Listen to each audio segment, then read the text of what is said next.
Nous passons à la question numéro 13. Là, il s'agit du renouvellement du poste de directeur jeunesse et cohésion sociale. Émilie Capel, toujours.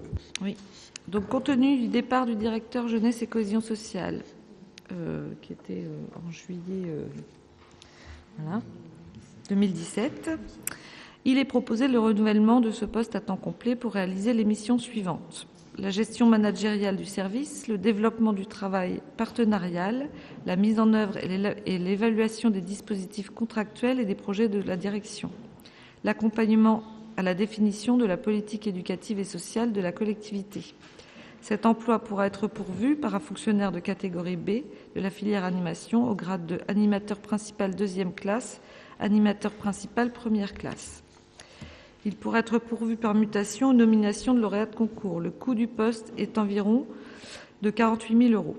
Après avis favorable de la commission du personnel, il est proposé au conseil municipal de créer un poste permanent de directeur jeunesse et cohésion sociale dans les conditions fixées ci-dessus et de modifier le tableau des effectifs. Alors, je tiens à préciser que oui, ça fait un petit moment que le directeur est parti, que nous avons procédé à des entretiens avec plusieurs personnes et que, bon, enfin, ça y est, là, on voit le bout de ce long chemin, puisqu'il a été compliqué de recruter quelqu'un.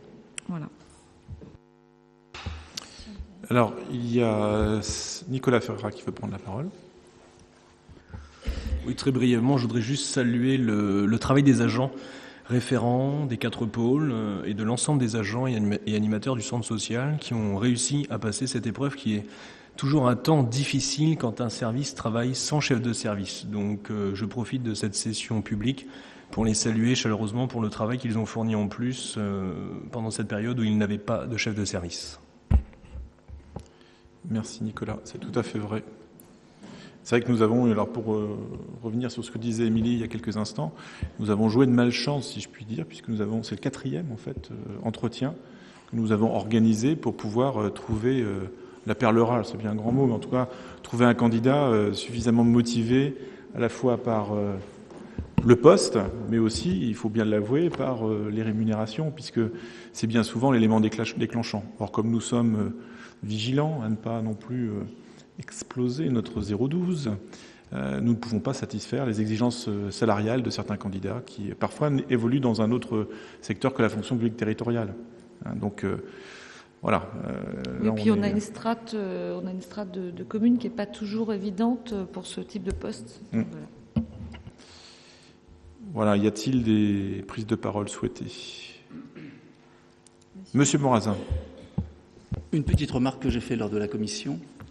Il est vrai que j'ai trouvé un peu bizarre d'avoir une détermination de poste de directeur avec une grille en catégorie B.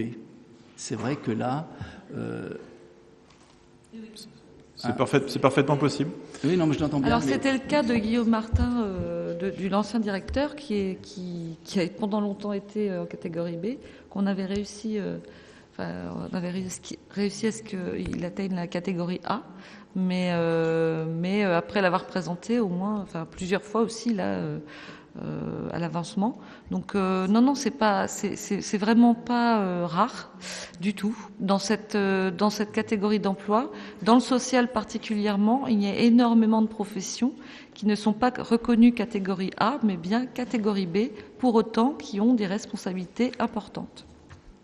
Oui, d'où, dans mon esprit, effectivement, lorsqu'il y a une demande d'embauche, pour les personnes concernées, il peut y avoir pour eux une ambiguïté quelque part entre la fonction de directeur, la charge de travail en conséquence, et en réalité la catégorie B et le salaire qui va avec. Là, en l'occurrence, la catégorie B est indiquée parce que la personne qui arrive est en catégorie B. C'est-à-dire que nous allons encore une fois adapter le tableau des effectifs à la réalité.